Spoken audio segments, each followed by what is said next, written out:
नमस्कार, मैं हूं आकांक्षा और आप देख रहे हैं सच्ची रिपोर्ट। धौलपुर शहर को पानी पानी कर दिया। शहर के प्रमुख बाजार तालाब के रूप में तब्दील हो गए। लोगों के घरों में पानी घुसने तक की नौबत आ गई है। नाली और नालियां बंद होने के कारण नगर परिषद की व्यवस्थाओं की भी पोल खुल गई है। विगत एक महीने से जिले में भीषण गर्मी का दौर देखा जा रहा था। गर्मी और उमस की वजह से लोग पसीने पसीने हो रहे थे। मौसम का मिजाज अचानक बदल गया। बादलों में लुका छुपी के बाद झमाझम बरसात का दौर शुरू हो गया। विगत 3 दिन से लगातार झमाझम बारिश हो रही है। बरसात में नगर परिषद की व्यवस्थाओं की पोल खोल कर रख दी।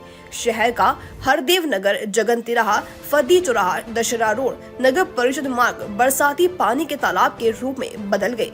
सड़कों पर घुटनों तक पानी होने की वजह से वाहन चालक और राहगीर खासे परेशान रहे। वहीं ग्रामीण क्षेत्रों में भी लोग बरसात से परेशान हैं। दिहौली थाना क्षेत्र के करका खेरली गांव में एक महिला का मकान पानी भरने से भरभरा कर ढह गया। गनीमत रही कि जिस वक्त मकान गिरा उस वक्त घर पे कोई नहीं था, जिससे बड़ा हादसा होने से टल गया। नगर परिषद की लापरवाही का नतीजा शहर वासियों को भुगतना पड़ा। नाली और नालियों के पूर्व में सफाई नहीं होने की वजह से बरसात का गंदा पानी लोगों के मकान में घुस गया, जिससे लोगों के घरेलू सामान का भी नुकसान हुआ है। शहर के लोगों ने बताया कि अगर नगर परिषद प्रशासन पूर्व में नालों की सफाई करा देता तो जल भराव की नौबत ही नहीं आती। जल भराव से शहर वासियों में नगर परिषद प्रशासन के खिलाफ रोष देखा जा रहा है। क्या हुआ? बारिश भई है, बालंग पानी भरो, बारिश के माए मतलब और चीरी और बेसे के टूट के मकान पूरा रह सको है। और चुकती सामान चून चामर मतलब जो चीज़ आती है, फ्रिज कूलर इससे को मतलब दबे को फूट टूट गए।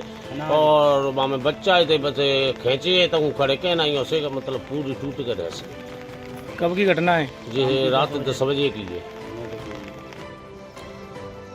पानी भरेगो घर ते बाहर पिछवार और मतलब भैया से सामान देगा पूरा मकान रह से भरे रात में। और जो घर ते बाहर खड़े हैं भाई। क्या नाम है तुम्हारा? चामर का चुने रेखा।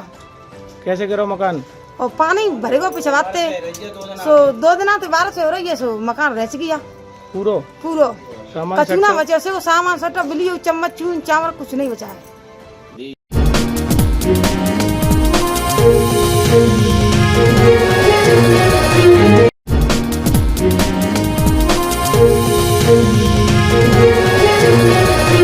नमस्कार, मैं हूं आकांक्षा और आप देख रहे हैं सच्ची रिपोर्ट। विधवा की बेटी से जबरन शादी करने के लिए दबाव बनाने वाला आरोपी गिरफ्तार हुआ।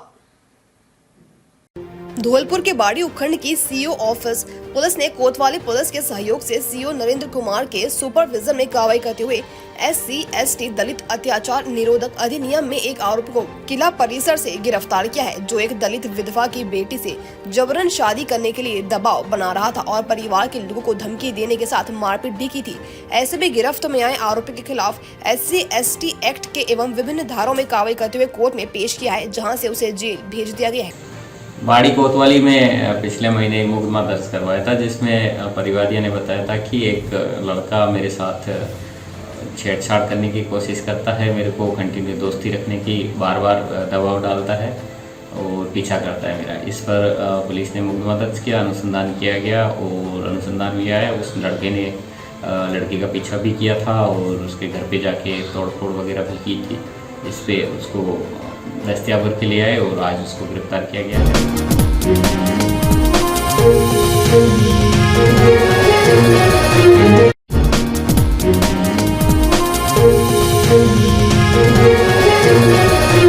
नमस्कार, मैं हूं आकांक्षा और आप देख रहे हैं सच्ची रिपोर्ट। अजगर ने किया मॉनिटर लिजर्ड का शिकार। इस जानवर को स्थानीय भाषा में गो कहा जाता है। 10 फीट लंबे अजगर ने पहले शिकार किया, फिर उसे पूरा निगल गया। मॉनिटर लिजार्ड को निगलने से अजगर ज्यादा रेंग नहीं पाया, झाड़ियों में जाकर छुप गया। किसान की नजर पड़ी तो स्नैक कैचर को सूचना दी। स्नैक कैचर सुरेंद्र सिंह बन ने रेस्क्यू किया, अजगर को जंगल में सुरक्षित ले जाकर छोड़ दिया। रायपुर उपखंड के लवाचा गाँव से सटे खेत की घटना।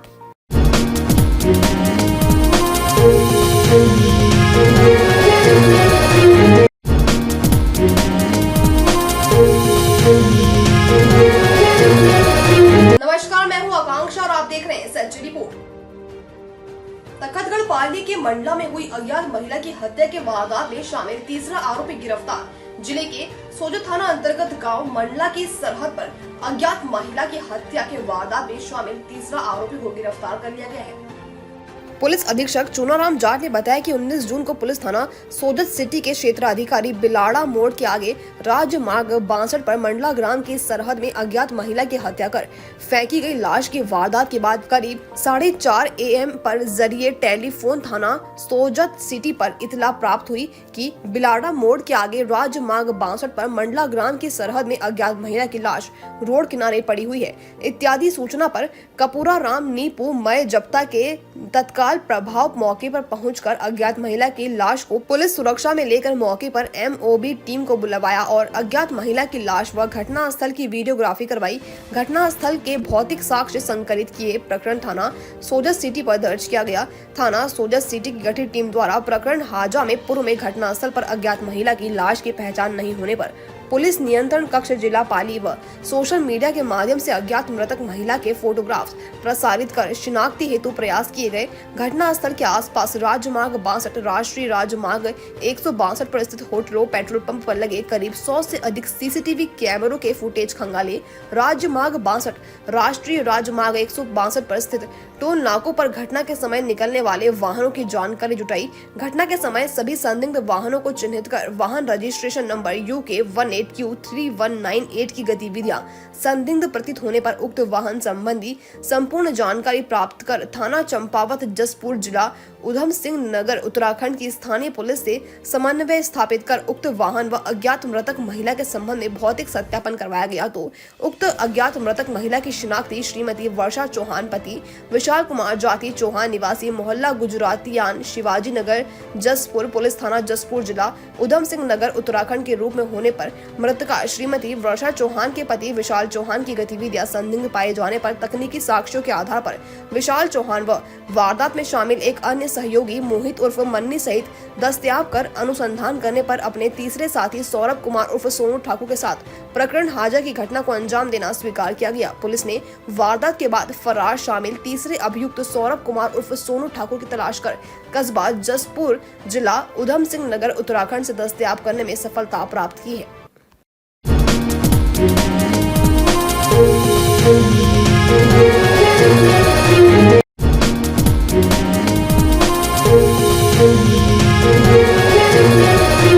नमस्कार, मैं हूं आकांक्षा और आप देख रहे हैं सच्ची रिपोर्ट। सुमेरपुर के विधायक एवं पशुपालन गोपालन डेयरी एवं देवस्थान विभाग कैबिनेट मंत्री जोराराम कुमावत ने शुक्रवार को विधानसभा क्षेत्र के कानपुरा में राजकीय उप स्वास्थ्य केंद्र भवन का उद्घाटन एवं ग्राम पंचायत सलोदरिया में विभिन्न विकास कार्यों का लोकार्पण किया।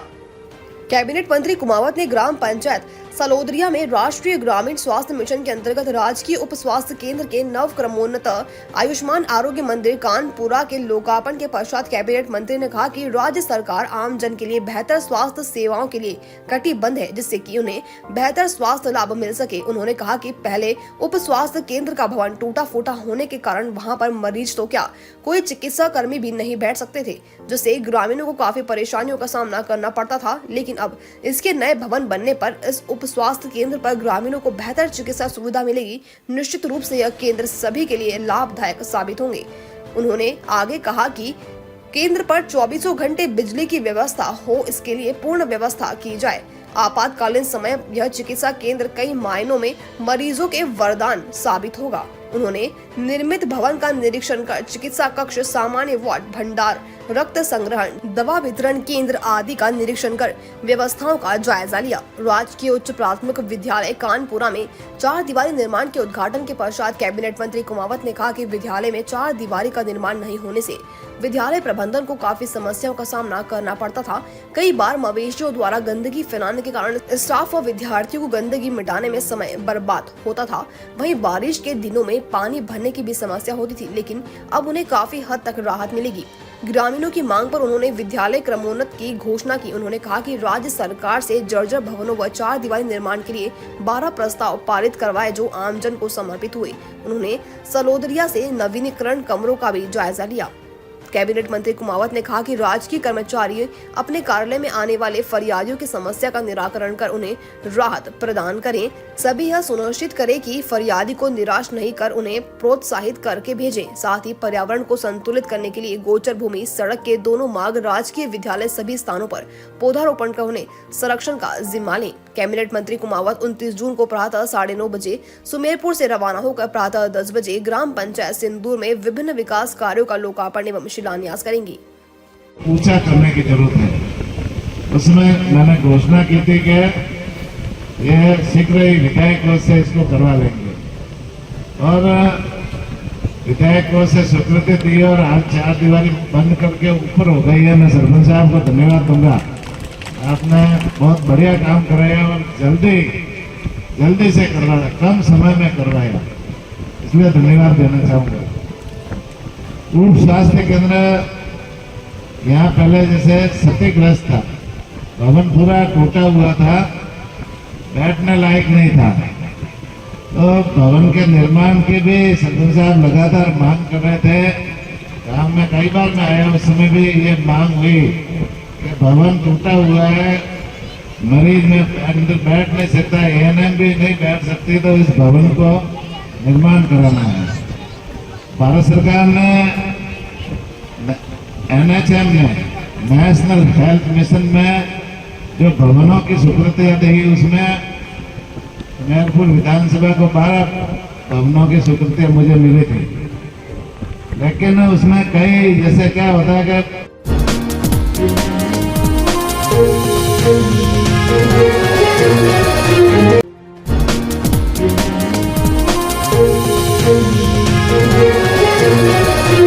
नमस्कार, मैं हूं आकांक्षा और आप देख रहे हैं सच्ची रिपोर्ट। निकटवर्ती गांव के भाटों की ढानी में बिजली के झटके से भैंस की मौत हो गई। जानकारी के अनुसार नंदूराम भाट की भैंस बिजली के खंभे के तार को छूते ही भैंस करंट की चपेट में आ गई और उसकी मौके पर ही मौत हो गई। सूचना मिलने पर शिवपुरा थाने से हेड कांस्टेबल पुखराज जाट मौके पर पहुंची और मौका मुआयना किया। भैंस की मौत की खबर से लोगों की भीड़ उमड़ पड़ी। ग्रामीण ने बिजली विभाग पर लापरवाही का आरोप लगाते हुए भैंस के मुआवजे की मांग की। ग्रामीणों ने बताया कि बिजली विभाग के कर्मचारियों ने स्टेप फायर में करंट रोधी उपकरण नहीं लगाया, जिससे हादसा हुआ है।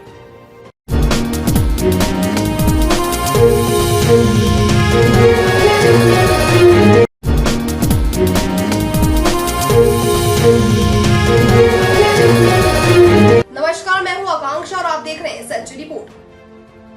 पल्स पोलियो महाअभियान की शुरुआत कल होगी। इसी को लेकर जिला कलेक्टर के निर्देश से आज चिकित्सा प्रशासन द्वारा बांगड़ राजकीय अस्पताल परिसर से जिला मुख्यालय पर जागरूकता रैली का आयोजन किया गया। सैकड़ों की तादाद में चिकित्सा अधिकारियों, नर्सिंग छात्र छात्राओं एवं चिकित्सा कार्मिकों के द्वारा जागरूकता रैली का आयोजन कर शहर वासियों को पल्स पोलियो अभियान में योगदान करने, सहयोग करने एवं 1 साल से 5 साल के नौनिहालों बच्चों को पल्स पोलियो की खुराक पिलाने की अपील की। मीडिया को जानकारी देते हुए उन्होंने बताया कि कल जिले में जिला कलेक्टर के निर्देश से 3 लाख बच्चों को पल्स पोलियो की खुराक पिलाने का लक्ष्य रखा गया है।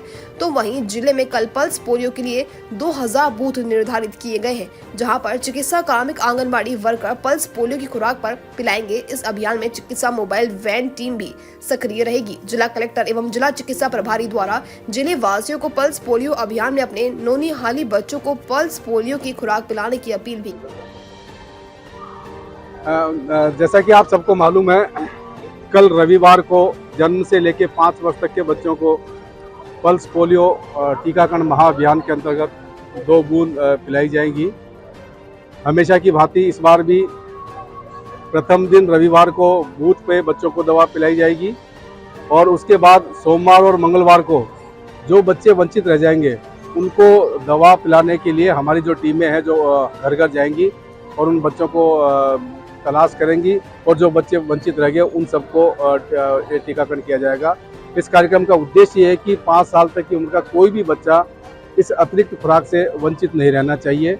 तो जैसा कि आप सबको मालूम है, 2012, 13, 14 में लगातार हमारा देश जो है पोलियो मुक्त घोषित हो चुका है WHO के द्वारा, लेकिन जो हमारे पड़ोसी देश हैं वहाँ पे अभी भी पोलियो का वायरस देखने को मिला है और वहाँ से ट्रांसपोर्टेशन का आवागमन हिंदुस्तान में रहता है। उसके कारण हमारे बच्चे भी रिस्क पे हैं। उस रिस्क को दबाए रखने के लिए, उससे दूर निजात पाने के लिए ये एक्स्ट्रा राउंड किया गया है और ये जब तक किया जाएगा जब तक कि इसकी संभावना बनी रहती है।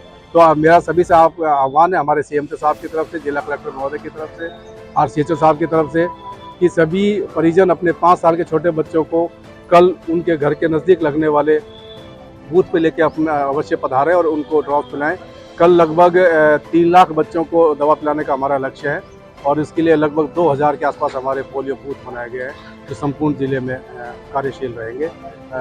और मोबाइल टीमें भी कल रहेंगी, जैसे जो हमारा रेलवे स्टेशन है, बस स्टैंड है, एयरपोर्ट्स हैं, वहाँ पे हमारी मोबाइल टीम 24 घंटे काम करेंगी। वहाँ से गुजरने वाले जिन बच्चों को दवा नहीं पिलाई उन सबको दवा पिलाएंगे।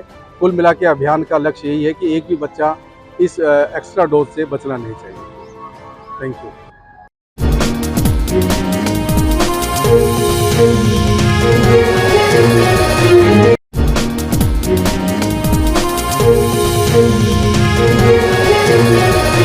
नमस्कार, मैं हूं आकांक्षा और आप देख रहे हैं सच रिपोर्ट।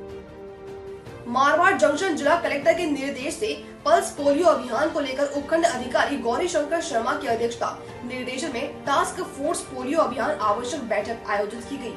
बैठक में मारवाड़ जंक्शन उपखंड क्षेत्र में सभी 48 ग्राम पंचायत के अंतर्गत पल्स पोलियो की खुराक पिलाने के लिए बूथ निर्धारित किए गए। साथ ही चिकित्सा प्रशासन आंगनबाड़ी वर्कर को निर्देशित किया गया। बैठक में विकास अधिकारी भागीरथ सिंह, ब्लॉक चिकित्सा अधिकारी जीत कुमार गुर्जर, नगर पालिका अधिकारी कार्मिक मौजूद रहे। बैठक में कल पल्स पोलियो अभियान के तहत अधिक से अधिक 1 साल से 5 वर्ष के आयु वर्ग के बच्चों को पल्स पोलियो की खुराक पिलाने के लिए निर्देशित किया गया है।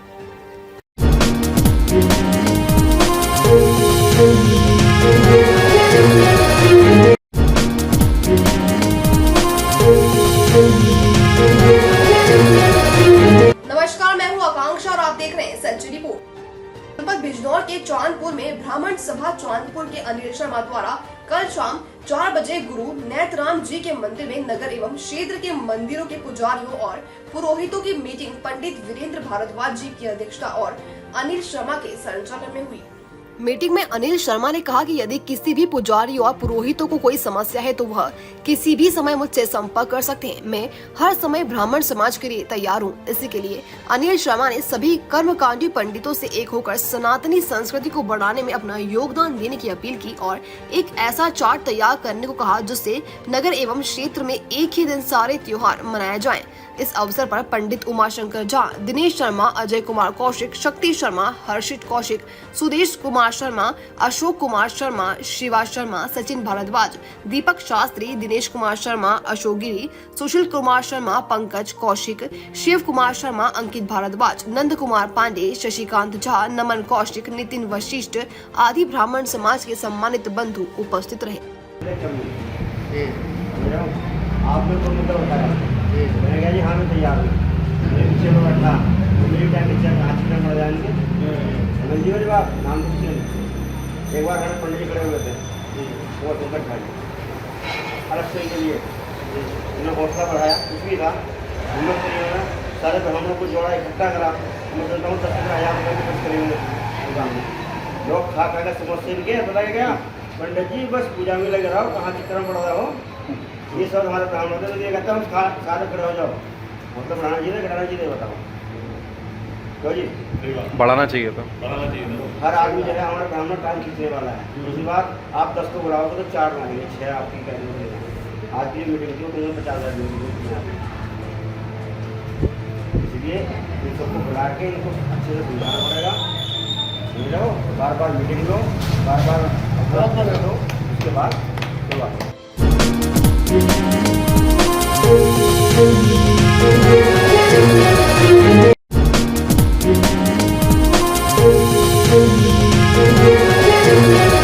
नमस्कार, मैं हूं आकांक्षा और आप देख रहे हैं सच रिपोर्ट। पाली जिले के मारवाड़ जंक्शन उपखंड मुख्यालय थाना परिसर पर बने सरकारी स्टाफ क्वार्टर जो कि जीर्ण शीर्ण अवस्था में अधर लटक रही बालकनी हादसे को निमंत्रण दे रही है। 2 दिन पूर्व इसी क्वार्टर से एक बालकनी गिरने से 4 साल की मासूम गंभीर रूप से घायल हो गई थी, जिसका जोधपुर सरकारी अस्पताल में उपचार चल रहा है। तो वहीं इस बिल्डिंग में अभी और बालकनी झूल रही, अधर लटक रही और कभी भी बड़े हादसे का कारण बन सकती है। इस बाबत नगर पालिका एवं उपखंड प्रशासन को अवगत भी कराया, लेकिन कोई ध्यान नहीं दे रहे। मुख्य सड़क मार्ग के निकट थाना परिसर पर इस सरकारी क्वार्टर में यह क्वार्टर के भवन की अधर लटक रही बालकनी कभी भी बड़े हादसे का कारण बन सकती है और प्रशासन एक बार फिर अनदेखी कर रहा है। अधर लटक रही बालकनी गंभीर खतरे और हादसे को निमंत्रण दे रही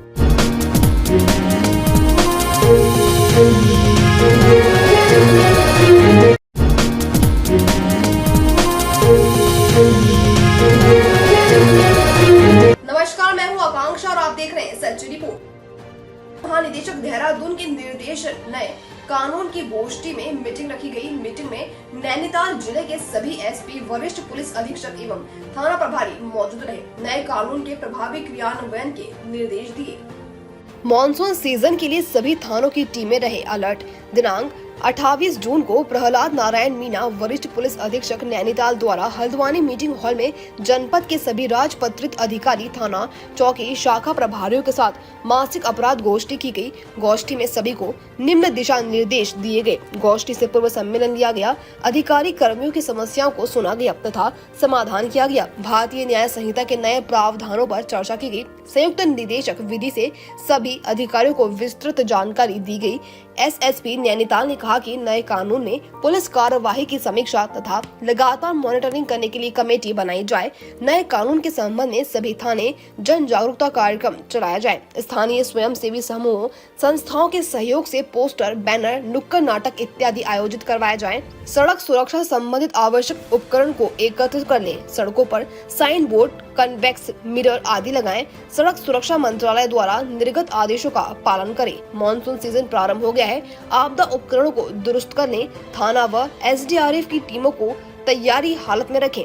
क्विक रिस्पांस मैकेनिज्म का पालन करें। आपदा संभावित क्षेत्रों में सतर्कता बरतें। जन सामान्य की सुरक्षा हेतु यातायात नियमों का कड़ाई से पालन कराएं।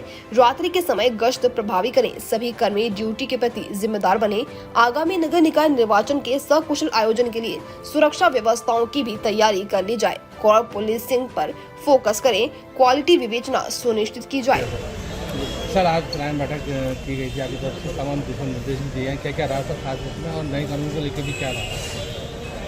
एक तो सबसे पहले 1 जुलाई से जो नए कानून लागू है उसके लेके लोगों की तैयारी की गई और जो ब्रीफिंग है वो भी की गई और इसको लेके आगे कैसे चीज़ें इम्प्लीमेंट करनी है उसको लेके प्लानिंग डिस्कस हुई है।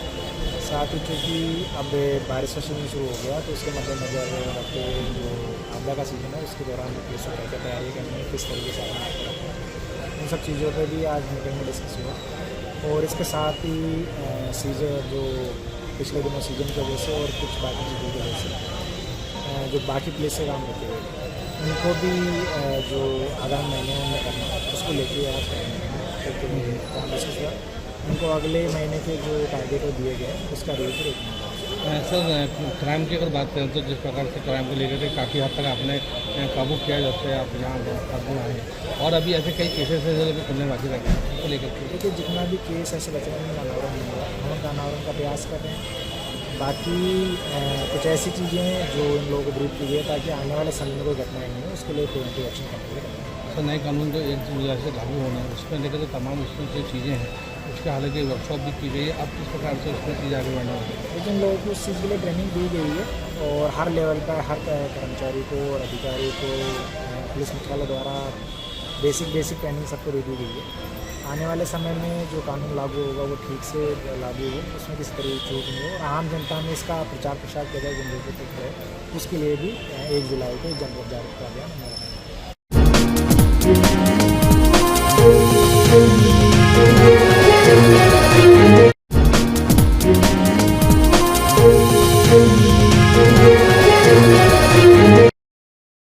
नमस्कार, मैं हूं आकांक्षा और आप देख रहे हैं सच रिपोर्ट।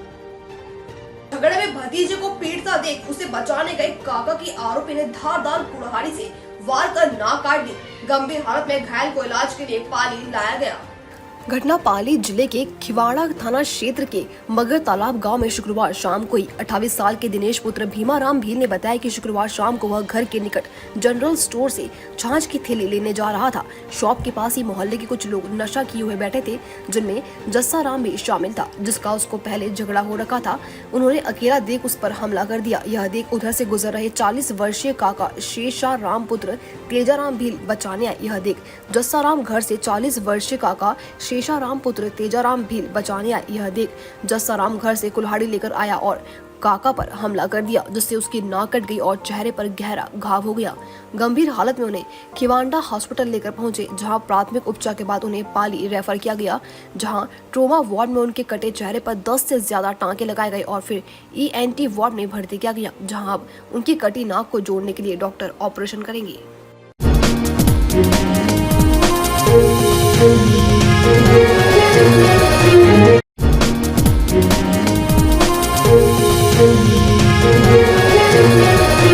नमस्कार, मैं हूं आकांक्षा और आप देख रहे हैं सच रिपोर्ट। MDMA हॉस्पिटल से ACB टीम ने महिला कर्मचारी सहित दलाल को रिश्वत देते हुए गिरफ्तार किया है। महिला कर्मचारी ठेका कर्मियों का हाजिरी रजिस्टर मेंटेन करती थी। कर्मचारियों की हाजिरी में 12 अटेंडेंस ज्यादा जोड़कर कमीशन के रुपए मांगती थी। शिकायत के बाद ACB ने शुक्रवार को उसे और दलाल को रिश्वत लेते दबोचा है। पकड़े जाने पर महिला कर्मचारी सिर पकड़कर रोने लगी। ACB के DYSP गोवर्धन राम ने बताया, मथुरा दास माथुर हॉस्पिटल में संविदा पर नियुक्त एक कर्मचारी ने शिकायत की थी। उसने बताया था कि हॉस्पिटल की ECG टेक्नीशियन वैशाली शर्मा ठेका कर्मियों की अटेंडेंस भरती है। उन्होंने एक टेक्नीशियन के तौर पर 27 दिन हॉस्पिटल में काम किया था, लेकिन इंचार्ज वैशाली शर्मा ने 40 दिन की उपस्थिति का रिकॉर्ड बनाकर पेमेंट पास किया। इसके बाद 12 दिन की हाजिरी ज्यादा लिखने के एवज में कमीशन के 3600 रुपए की मांग की। शिकायत मिलने पर ACB ने सत्यापन करवाया, जिसमें रिश्वत मांगने की पुष्टि हुई। ACB टीम ने आज कार्रवाई करते हुए MDM हॉस्पिटल के मल्टी लेवल ICU में एक टेक्नीशियन के ऑफिस में कार्रवाई की। परिवादी से रिश्वत के रुपए लेने के बाद वैशाली ने दलाल पीयूष शर्मा को दिए थे। इसके बाद दलाल ने कुछ रुपए उसे दिए। ACB ने वैशाली के बैग से 3600 रुपए की राशि बरामद कर दलाल सहित परिवादी यहाँ संविदा कर्मी के तौर पे नियुक्त था। किसी राज कंपनी के मार्फत संविदा के तौर पे नियुक्त था और उससे उसकी यहाँ पे क्या करते हैं 6 घंटे की 1 डे मानते हैं। तो उसकी 40 दिन की हाजिरी अटेंडेंस भेज के उसके खाते में 40 दिन की कंपनी की तरफ से पेमेंट आ गया। अब उसकी वास्तव में हाजिरी थी 27 दिन। तो उसको कहा भाई 12 दिन की बार दिया, 37 के हिसाब से 3700 रुपये हमारे को वापस ला के दो। तो ये शिकायत परसों हमारे पास आई, तो हमने वेरिफिकेशन किया तो वास्तव में डिमांड की जा रही थी। फिर उच्च अधिकारियों को अवगत कराया और आज ट्रैप कार्रवाई आयोजित की, जिसमें रंगे हाथों लेते हुए वैशाली शर्मा है ECG टेक्नीशियन और एक उसका सहायक है पीयूष शर्मा, दोनों को कई क्या जो है जैसे अभी कह रहे थे हम लोगों से भी कमीशन लेते थे तो हम दोनों और भी कुछ आए क्या शिकायत परिवादी वो इन्वेस्टिगेशन का है और जैसे भी अधिकारियों का ऊपर अप्रूव होने के बाद शर्मा की क्या भूमिका थी? पीयूष शर्मा ने पहले रिश्वत की राशि पीयूष शर्मा को देने के लिए कहा। पीयूष ने प्राप्त करके फिर जो टेक्नीशियन वैशाली शर्मा है उसको दे दी और उसके बैग से बरामद हुए। ये दोनों एक ही कंपनी में लगे या कोई रिश्तेदार ही नहीं, दोनों एक तो निविदा कर्मी है और वो जो महिला है वो परमानेंट कर्मचारी।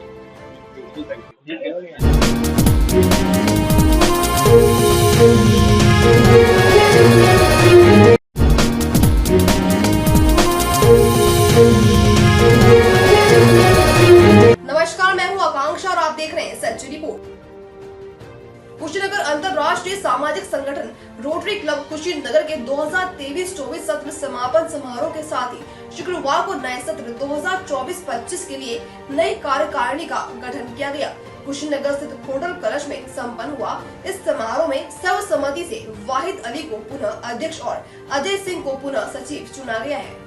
कार्यक्रम की शुरुआत में रोटरी के सचिव अजय सिंह ने विगत सत्र के कार्यक्रमों और गतिविधियों का विस्तृत ब्यौरा प्रस्तुत किया। उन्होंने बताया कि रोटरी का सत्र प्रत्येक वर्ष 1 जुलाई से 30 जून तक संचालित होता है, जिसमें क्लब स्तर से लेकर अंतर्राष्ट्रीय स्तर तक नई कार्यकारिणी गठित होती है।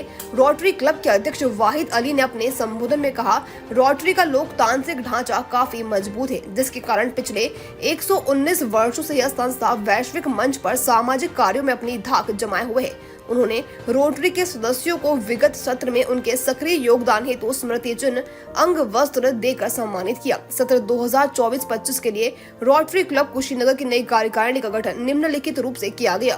राकेश जायसवाल संरक्षक, वाहिद अली, अजय सिंह सचिव, विजय कुमार गुप्ता वरिष्ठ उपाध्यक्ष, अंजलि खरवार उपाध्यक्ष सहित साहिल अहमद उपाध्यक्ष, संदीप रोनियार उपाध्यक्ष, डॉक्टर सुनील सिंह निदेशक, Amit Srivastava, Ankur Tulsiyan, Gopi Chand, Vijay Krishna Dwivedi, sergeant at arms Shambhu Kushwaha, रक्तदान शिविर संयोजक अरुण वर्मा मीडिया प्रभारी चुने गए। इस अवसर पर गौरव मदवेशिया, फयाज खान, महेंद्र तिवारी, आनंद जायसवाल, कृष्णा मेदिशिया, सरवरे आलम छोटे, लतीफ अंसारी, वरुण कुमार यादव, हेमंत गर्ग, दिनेश तिवारी, भोजपुरिया एवं आदिल खान उपस्थित रहे। सभी ने नए सत्र की कार्यकारिणी को शुभकामनाएं दी और संगठन के उद्देश्यों को आगे बढ़ाने का संकल्प लिया।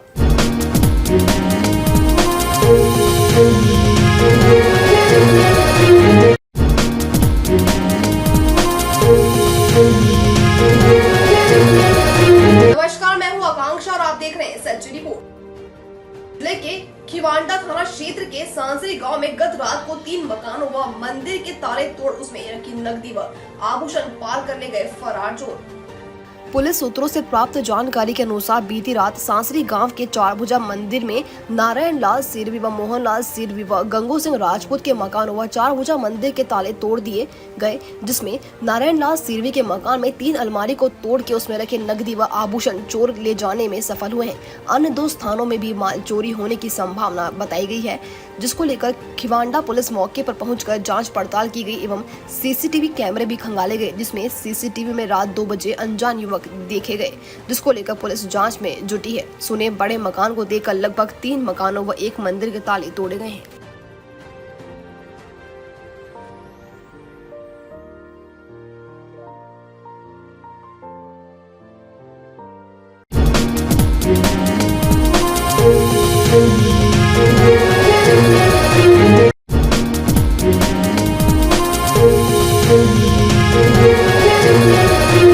नमस्कार, मैं हूं आकांक्षा और आप देख रहे हैं सच रिपोर्ट। यात्रा अनुभव को और बेहतर बनाने के लिए जयपुर एयरपोर्ट ने अपने डीजी यात्रा इंफ्रास्ट्रक्चर का महत्वपूर्ण विस्तार किया है।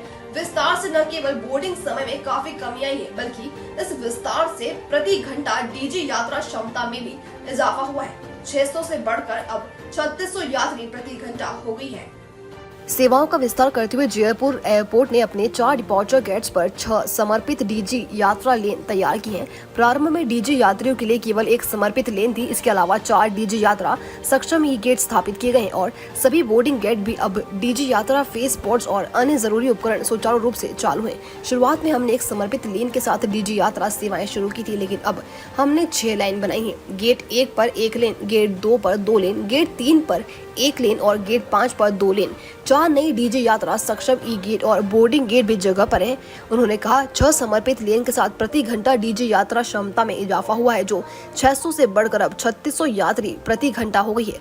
डिग्री यात्रा की पूरी प्रक्रिया से यात्रियों को बोर्डिंग गेट तक पहुंचने में 4 से 7 मिनट का कम समय लगता है। इस विस्तार के बाद कुल प्रस्थान करने वाले यात्रियों में से 15% से अधिक यात्री डीजी यात्रा सेवाओं का उपयोग कर रहे हैं और आने वाले दिनों में यह संख्या तेजी से बढ़ने की उम्मीद है।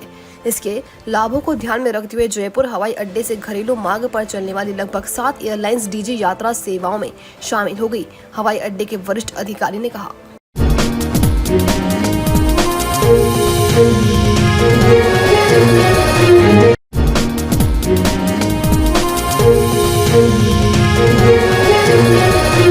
नमस्कार, मैं हूं आकांक्षा और आप देख रहे हैं सच रिपोर्ट। उप मुख्यमंत्री डॉक्टर प्रेमचंद बैरवा ने अपने निवास पर परिवहन निरीक्षक संघ के पदाधिकारियों के साथ बैठक और वार्ता की, जिसके परिणाम स्वरूप निरीक्षक संघ ने हड़ताल खत्म करने का निर्णय लिया। उप मुख्यमंत्री ने स्पष्ट किया कि राज्य सरकार प्रदेश के हर एक कर्मचारी के हितों के प्रति संवेदनशील है। उन्होंने कहा कि विभाग के समस्त अधिकारी कर्मचारी उच्च मनोबल के साथ प्रदेश हित में कार्य करें। उन्होंने परिवहन निरीक्षक के साथ मारपीट मामले में सक्षम स्तर पर वार्ता कर दोषियों के खिलाफ कड़ी कार्रवाई का आश्वासन दिया, ताकि भविष्य में इस तरह के कृत्यों की पुनरावृत्ति न हो। इस मौके पर राजस्थान परिवहन संघ के अध्यक्ष राजेश चौधरी, महासचिव अनिल बसवाल सहित संगठन के पदाधिकारी मौजूद रहे।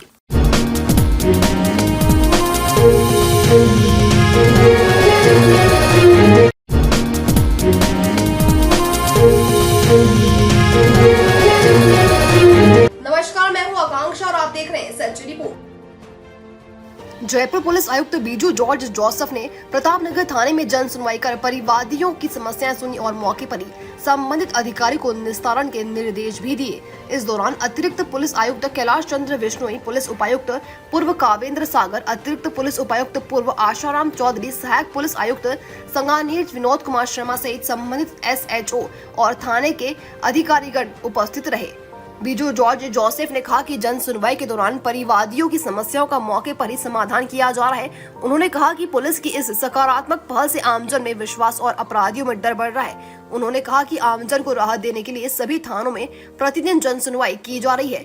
आयुक्त ने बताया कि जन सुनवाई के दौरान क्षेत्र में आपसी मुकदमे, परिवारवाद, मकानों पर कब्जे, जमीन के डबल पट्टे, अवैध कब्जे, चोरी, मारपीट, धमकी सहित अन्य शिकायतें प्राप्त हुई। उन्होंने सभी शिकायतों की जांच कर कम से कम समय में निश्चित समयावधि में निस्तारण करने के निर्देश दिए। उन्होंने संबंधित अधिकारियों को परिवादियों की समस्या और तुरंत रिस्पांस देने और निस्तारण करने के भी निर्देश दिए। जन सुनवाई के दौरान जयपुर पुलिस थाना, सांगानेर, प्रतापनगर, रामनगर एवं मालपुरा गेट क्षेत्र के परिवादियों ने अपनी समस्याएं पुलिस आयुक्त को बताकर समाधान पाया।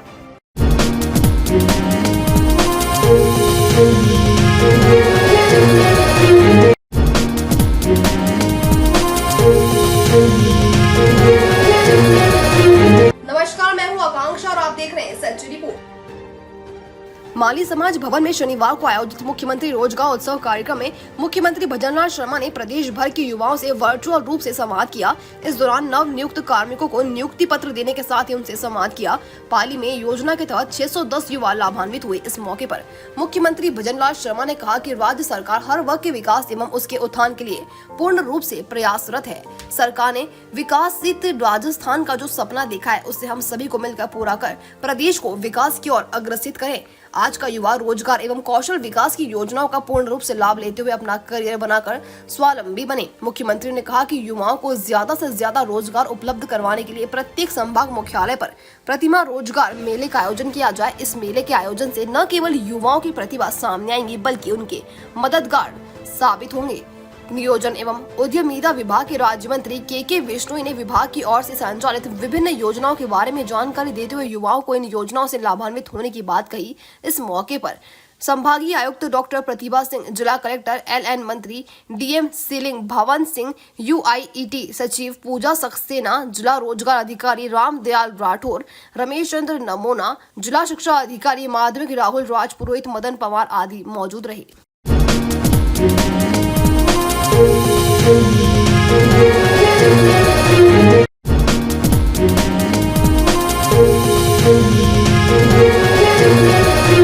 नमस्कार, मैं हूं आकांक्षा और आप देख रहे हैं सच रिपोर्ट। नेक कमाई फाउंडेशन और डॉक्टर गोपाल राय चौधरी ट्रस्ट के संयुक्त तत्वाधान में आयोजित कन्यादान कार्यक्रम में 3 बेसहारा बेटियों का कन्यादान किया गया। इस दृश्य को देखकर यहां आए लोग भाव विभोर हो गए। रिवाज रिसोर्ट्स में आयोजित कन्यादान समारोह में 3 बेटियों का काफी संख्या में आई महिला और विभिन्न संस्थाओं के जनप्रतिनिधियों ने बेटियों के चरण धोए और महिलाओं ने मेहंदी लगाई। इस अवसर पर सामूहिक नृत्य और दिव्यांशी कालरा व वीरा सिंह का एकल नृत्य हुआ। विशिष्ट अतिथि CA सुशील बंसल और पुरुषार्थी समिति के जिला अध्यक्ष प्रेम गांधी थे। कार्यक्रम में मुख्य कोऑर्डिनेटर अभिषेक तनेजा ने अतिथियों का स्वागत किया।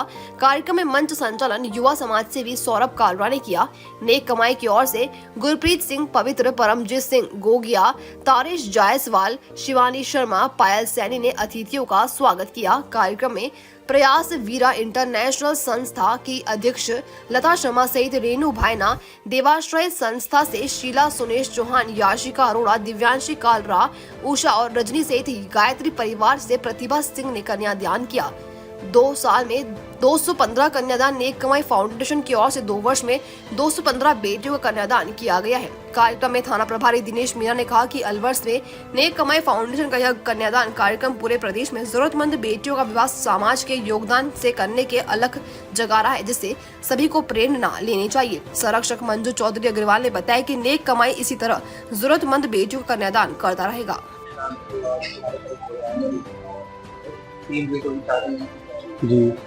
जी नेक कमाई फाउंडेशन की ओर से ये कन्यादान कार्यक्रम, इससे पहले हम 208 लड़कियों का कन्यादान कार्यक्रम कर चुके हैं और 3 बेटियों का ये मिला के हम 211 बेटियों का कन्यादान कार्यक्रम करने जा रहे हैं। और हम बेटियां समाज की वो चिन्हित करते हैं जिनके पिता भाई या तो कोई बड़ी बीमारी से ग्रसित हों या फिर अपाहिज हों या बिल्कुल ही लाचार हों। ऐसे जरूरतमंद परिवारों को हम छटनी करके, हमारे पास कई लोगों की एप्लीकेशन दरखास्तें आती हैं, लेकिन हम उसमें सर्वे करने के बाद हमें जो परिवार पात्र लगता है उस परिवार का हम सिलेक्शन करके और उसके बाद एक अच्छे शुभ अवसर को देखकर इन बेटियों को मान सम्मान सहित इनके पैर छूकर आशीर्वाद लेकर इनको जो हमसे सामान एकत्रित हो पाता है हम वो सामान एकत्रित करके अपने ग्रुप के भाइयों से, समाज सेवियों से, संस्थाओं से इकट्ठा करके और इन बहनों के कन्यादान करके झोली भरते हैं। और निरंतर हमारे ये कार्य चलते रहेंगे, आगे भी चलते रहेंगे।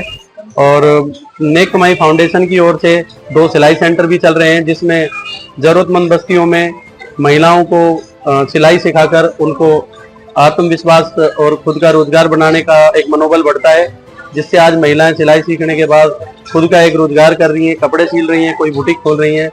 और हमने पोल्यूशन मुक्त करने के लिए कई संस्थाओं का सहयोग लेकर, समाज सेवियों का सहयोग लेकर पॉलीथीन मुक्त अलवर का एक प्रयास किया था, जिसमें हमने करीब 1 लाख सवा लाख कपड़े के थैले इसी सिलाई सेंटरों में बनाकर 1.25 लाख थैलों की सिलाई इन महिलाओं को देकर उनको रोजगार दिया और साथ ही उन थैलों को फ्री वितरित किया, जिससे कि हमारे अलवर में पोल्यूशन मुक्त हो सके। और नेक कमाई फाउंडेशन कई तरह के समाज सेवा सरोकार कार्य करती रहती है और आगे भी आप, हम सब और जो भी हमारे इस प्रोग्राम को देखता है वो सब हमसे जुड़िएगा और नेक कमाई फाउंडेशन से जुड़ने के बाद इन पुनीत कार्यों में अपना योगदान भी डालना। जय हिंद, जय भारत। नेक कमाई फाउंडेशन के सभी अध्यक्षगण, सभी सदस्यगण, आज मुझे इस शुभ अवसर पर आपने बुलाया उसके लिए हृदय से धन्यवाद। जैसा कि मुझे बताया कि आप अभी तक 208 बेटियों का कन्यादान कर चुके हैं। इस प्रकार से सारे सामान सहित और शादी का पुण्य काम करके सहायता प्रदान कर चुके हैं, जो कि बहुत ही पुण्य का काम है। मैं उनको बार बार धन्यवाद, साधुवाद देना चाहूँगा कि इस प्रकार से बच्चियों का ये कन्यादान कर रहे हैं और उनका विवाह कर रहे हैं। मेरा आशा करता हूँ कि भविष्य में भी इसी प्रकार से पुण्य काम, बेटियों की शादी का में सहयोग करते रहेंगे और उन्हें बार बार सारी टीम को धन्यवाद मुझे बुलाने के लिए और बेटियों की इस प्रकार से शादी में सहयोग करने के लिए धन्यवाद। नेक कमाई फाउंडेशन पिछले 2 सालों से गरीब और ज़रूरतमंद बेटियों का विवाह कर रहा है और नेक कमाई फाउंडेशन पिछले 2 साल से गरीब और ज़रूरतमंद बेटियों का सर्वे करता है और उनको कन्यादान का पूरा सामान देता है। आप देख रहे हैं घरेलू सामान में हम लोग गैस का चूल्हा है, कुकर है, उसको बहुत अच्छी साड़ी देते हैं, लहंगा पहले ही सिलवा देते हैं और 100 व्यक्तियों का राशन का सामान देते हैं। नेक कमाई फाउंडेशन पिछले 2 साल में 208 विवाह कर चुका है। ये ऐसी बेटियां होती हैं जो घरों में झाड़ू पोछा लगाती हैं और मोहताज होती हैं। इनके माता पिता किसी के नहीं हैं किसी के भाई शराब पीते हैं, किसी के जो भाई हैं वो इन पर अत्याचार करते हैं। ऐसी लड़कियों का हम सर्वे करते हैं और पूरी टीम के साथ उन बेटियों को ये फील नहीं होने देते कि हाँ हम हैं, हम आपके पिता हैं, हम आपके भाई हैं, हम आपके सब कुछ हैं, और हम इनकी पूरी रक्षा का वचन भी देते हैं। इस कार्यक्रम में हम उनको लाते हैं सम्मान पूर्वक। उनकी जो हमारी महिला कार्यकर्ता हैं उनके मेहंदी लगाती हैं और उनको हम विदा करते हैं जैसे हम बेटी को विदा करते हैं। हमारा इसके पीछे एक ही मकसद है कि सब बेटियां जो होती हैं वो कभी किसी एक परिवार की नहीं होती, वो सांझी बेटी होती हैं। इन सांझी बेटी की जो विरासत है हम उसको आगे बढ़ाते हैं और इसमें हम और लोगों से भी अपील करते हैं कि हमारे पास इस समय कम से कम नहीं तो 100 बच्चियों की एप्लीकेशन है और 6 माह में, आगामी 6 माह में उनकी शादी होनी है। कुछ माँ बाप ये कहते हैं कि जब आप तय करेंगे तभी हम इनका विवाह कर पाएंगे, नहीं तो बड़ा मुश्किल है। ऐसे में हमारे पास जो सीमित संसाधन है और अगर लोग समाज हमारे साथ जुड़ता है और सहायता करता है तो हम और भी अच्छी बेटियों का विवाह कर सकते हैं, ज्यादा संख्या में भी बेटियों का विवाह कर सकते हैं। मैं आप सबसे अपील करता हूं कि आप नेक कमाई फाउंडेशन से जुड़ें और हमारा सहयोग करें। हमारे साथ खानचंद चिमनी बाई और देवाश्रय जैसी संस्थाएं भी हैं और बहुत सारे लोग हमसे जुड़े हुए हैं, जैसे शिवानी मैडम है, तारीफ जोरवाल है, सौरभ कालड़ा जी है, प्रेम गांधी है, दौलत राम हजरती जी हमारे संरक्षक हैं, अभिषेक तनेजा जी जो हैं हमारे मुख्य कोऑर्डिनेटर है, जिनके साथ हम लोग टीम के रूप में काम करते हैं। और ये टीम वर्क के साथ हम इतनी सारी बेटियों का विवाह कर चुके हैं। और भी हमारे बहुत सारे कार्यक्रम चलते हैं, लेकिन जो मुख्य कार्यक्रम है वो हमारा कन्यादान कार्यक्रम है। कमाई का जो प्रोग्राम हुआ है, नेक कमाई फाउंडेशन जो अलवर की संस्था है, इसके संरक्षक अगर जी हैं, अभिषेक जी हैं, सौरभ जी हैं, मैं भी संस्था से जुड़ा हूँ। तो बहुत अच्छे कार्य कर रहे हैं 2 सालों से। ये बच्चियों की, गरीब बच्चियों को चुनकर उनकी शादी करना, गरीब बच्चों को पढ़ाई में उनको देना, रोजगार के लिए करना, ब्लड डोनेशन कैंप लगाना और जो भी सामाजिक में पिछड़े, अति पिछड़े लोगों की सेवा करती रहती है। मैं श्री कृष्ण गुप्ता इनको अपनी तरफ से बहुत बहुत बधाई देता हूँ कि ये इसी तरह के कार्य आगे करते हैं। नेक कमाई समूह द्वारा पिछले 2 वर्ष में 212 लड़कियों की शादी की है, कन्यादान का सामान दिया है। इस बार हम 3 बच्चियों की तो शादी का सामान दे रहे हैं कन्यादान कार्यक्रम के तहत। इनमें एक बच्ची ऐसी भी है जिसकी शादी दोबारा हो रही है और आर्थिक रूप से बहुत कमजोर है। हम इनका चयन इनके घर पे जा करके पहले इसकी इंक्वायरी करते हैं कि वास्तव में ये पात्र हैं या नहीं। जो पात्र होते हैं उनको हम सामूहिक रूप से बुला करके और कन्यादान का सामान देते हैं। जो एक लड़की को आवश्यक है सामान, उसकी हैसियत के हिसाब से वो सारा हमारे द्वारा दिया जाता है। आज के हमारे मुख्य सचिव Shri Krishna Gupta, chartered accountant Dinesh ji Meena, FSO NEB, Prem Kumar Gandhi धर्मशाला समिति के अध्यक्ष, वो आज इसकी हमारे मुख्य सचिव हैं और इस कार्यक्रम को हम नियमित रूप से जारी रखेंगे। कल सवेरे 9 बजे NEB में संचालित मूक बधिर बच्चों का विद्यालय, उसका भी हम उद्घाटन कर रहे हैं और उनको जो आवश्यकता होगी वो सारा सामान आज बहुत ही शुभ समय है। नेक कमाई समूह द्वारा अलवर में 208 बच्चियों के कन्यादान के उपरांत आज 3 बच्चियों का और कन्यादान का कार्यक्रम रखा गया है।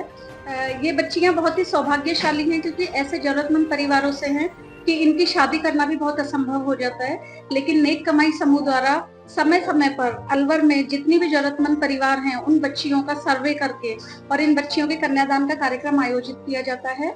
आज दिनांक 29 तारीख को मंगल परिणय के रिवाज रिसोर्ट में 3 बच्चियों का कन्यादान किया जा रहा है और हम सभी उसमें शामिल हुए हैं और सभी सामाजिक संस्थाएं भी नेक कमाई के साथ इसमें भरपूर सहयोग कर रही हैं।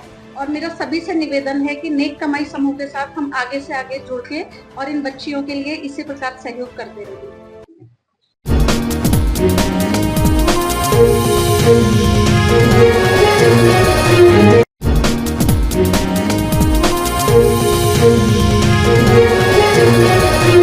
नमस्कार, मैं हूं आकांक्षा और आप देख रहे हैं सच रिपोर्ट। गुजरात के वडोदरा की रहने वाली निशा 30 दुनिया को ग्लोबल वार्मिंग के खतरे से सावधान करने साइकिल से निकली हैं। वडोदरा गुजरात से उनकी यात्रा 16 देशों से होते हुए लंदन पहुंचेंगी। गुजरात से निशा बर ब्यावर से होकर गुजरी तो उन्होंने दैनिक सच्ची रिपोर्ट से खास बातचीत की। इस दौरान बर पधारने पर पूर्व पंचायत समिति सदस्य कान सिंह इंदा के नेतृत्व में गुजरात की बेटी निशा का जोरदार स्वागत किया गया। कान सिंह इंदा ने निशा की इस बड़ी मुहिम की सराहना की और बताया कि निशा ने जो पर्यावरण को बचाने के लिए लोगों को पर्यावरण प्रति जागरूक करने का जो लक्ष्य रखा है वो बहुत अच्छा है।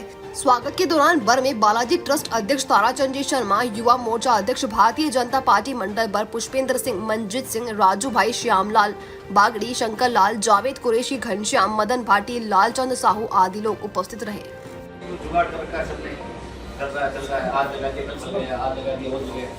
मॉनिटरिंग इसके ऊपर हो ना, ढंग की मॉनिटरिंग हो इसके ऊपर, और मॉनिटरिंग के हिसाब से ये चल सकता हो सकता है। हमने सर वही लगाया समझो कि हम एक ही पौधा लगाएंगे किसी के साथ और किसी को सौंप के जाएंगे कि ये पौधा अभी आपको पालना है हमारे लिए या प्रकृति के लिए। मैंने यही किया, बस एक लगा देखिए 5 साल से मैंने यही किया, मैंने यही किया।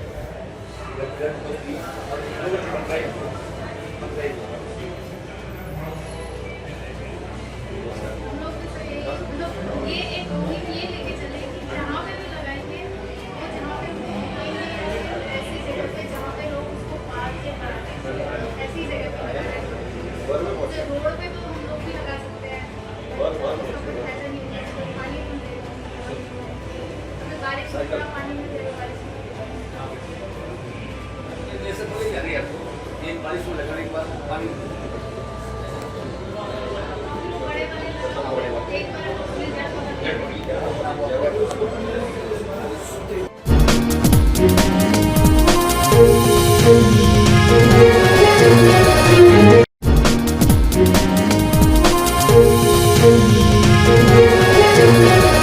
नमस्कार, मैं हूं आकांक्षा और आप देख रहे हैं सच रिपोर्ट। नगरी की अंतरराष्ट्रीय शूटर साइमा सैयद और बाल निशानेबाज मोहम्मद मुशा भारतीय क्रॉस बो शूटिंग टीम के सदस्य के रूप में श्रीलंका के लिए रवाना हुए। ये शूटर्स श्रीलंका में हो रही second IGF international shooting games 2024 प्रतियोगिता में शिरकत करेंगे। नई दिल्ली के इंदिरा गांधी अंतर्राष्ट्रीय हवाई अड्डे से टीम के रवाना होते वक्त भारतीय क्रॉस ओवर शूटिंग एसोसिएशन के पदाधिकारियों ने खिलाड़ियों को शुभकामनाएं देते हुए विदाई दी। देश में 1 स्टार हॉर्स राइडर के लिए योग्यता हासिल करने वाली पहली महिला का गौरव प्राप्त कर चुकी साइमा सैयद पिछले लंबे समय से खेलों के क्षेत्र में सक्रिय है। साइमा घुड़सवारी के अलावा शूटिंग, बॉक्सिंग और सॉफ्टबॉल खेलों में भी राष्ट्रीय स्तर पर खेलते हुए अपनी प्रतिभा का मनवा चुकी है लोहा। मोहम्मद मुशा पिछले 3 सालों से क्रॉस बो शूटिंग कर रहा है और उसने इस दौरान राष्ट्रीय स्तर पर कई प्रतियोगिताओं में पदक किए हैं हासिल। दिल्ली से आंचल रामदेव की सच्ची रिपोर्ट।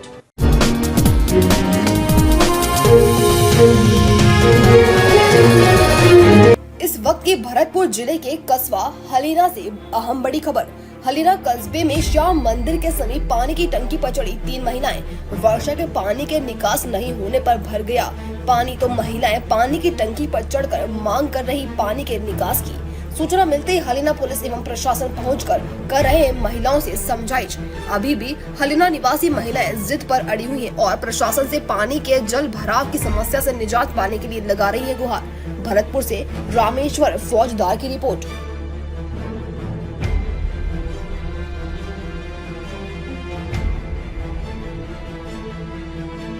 भाजपा किसान मोर्चा के जिला कार्यकारिणी घोषित जिला अध्यक्ष धार सिंह बासरा ने जारी की लिस्ट। 8 पदों पर 28 कार्यकर्ताओं को मिली जगह, 6 उपाध्यक्ष, 2 महामंत्री, 7 मंत्रियों को मिला स्थान। प्रवक्ता, मीडिया प्रभारी सहित 28 कार्यकर्ता हुए शामिल। कार्यकर्ताओं में खुशी की लहर।